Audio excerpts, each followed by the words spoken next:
తమ్మే ఇటు రారా అన్నా. అయితే గొడవలకి వెళ్తే ఇప్పుడు ఎట్లా ఉండాలంటే మనం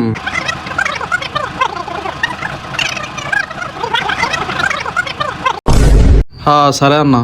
తమ్ముడికి నేను అంటే ఎంత గౌరవమో. ఈ అమ్మ ఇక్కడే ఉండు, అప్పుడుకుంటూ పోదాం. తమ్మే ఇటు రారా. అన్నా ఇక్కడే ఉన్నా. ఇప్పుడు గొడవలు పోతే ఎట్టుండో తెలుసా తమ్మి, ఎదురుగా 10 మంది వచ్చినా ఒక్కడే నుంచి అవ్వాలా. మొన్న నన్ను కొట్టడానికి 50 మంది వచ్చారు, అసలు ఇంట్లో లేని నేనప్పుడు.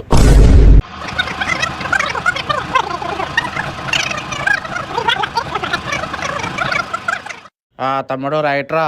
ఓకే అన్నా. మా సావదంగా ఇంతసేపు. అమ్మా ఇంకా 10 minutes ఉంది, నేను రాసా మూవీకి వెళ్తున్నా.